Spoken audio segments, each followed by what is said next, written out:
Residents of a housing estate in East London have marched to Downing Street in protest over their fear of eviction. Comedian Russell Brand led the group as it handed over its petition. The US investment company Westbrook Partners plans to refurbish the New Era estate in Hackney. The tenants are worried they'll raise the rent and make the flats unaffordable. Porrick O'Brien went along to the protest to find out more. Private equity meets public protest. The housing market is not working for these Londoners. Even the dogs on the street know it.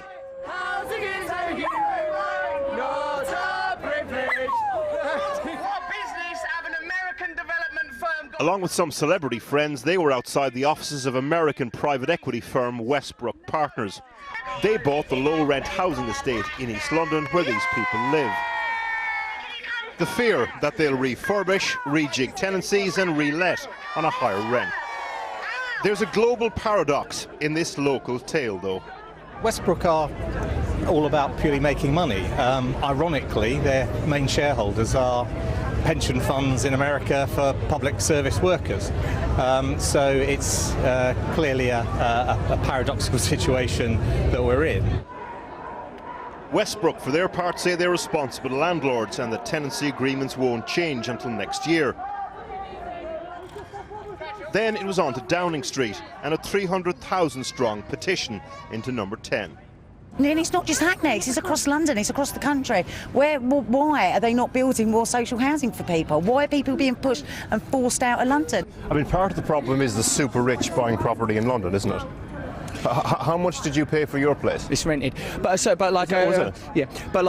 What kind of rent are you paying? Oh, I'm not interested in talking to you about my rent, mate. I'm here to support a very, very important campaign, and you, as a member of the media, have an important duty to help to represent these people. But we are. But it's still a point, isn't it? I mean, the point is the demand that the super rich are putting on the London property market. I don't know. Unless what you're proposing, no, absolutely not. I would completely deny that. I'd say I'm part of the solution. People coming together to amplify the voices of ordinary people. That's precisely what's needed. There's no greater, more expensive piece of real estate in London than that one, and the people in there are the people that have the obligation, mate. I'd say your house is nearly on par.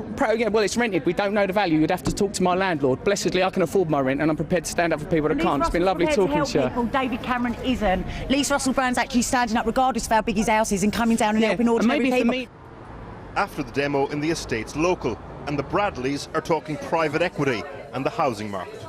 None of your kids can afford to live where you live. 3 generations lived in this. 3 generations of this family lived on this estate. Until now, basically, this is the end of it. We've already started to split up because of what they're going to do to us. This story is both local and global at the same time. It speaks to a tension around what happens when people's homes also become a windfall for global investment companies. There isn't yet a huge tradition or a huge component of large international companies owning residential property in central London, but it is coming. And it's not necessarily a bad thing because they're often very good landlords, they have very high standards. The estates that these new institutions end up buying will only end up as good or as bad as their new owners.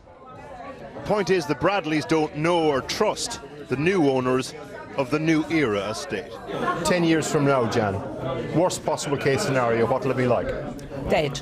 It'd just be dead. There'd be nothing here. It'd be gone.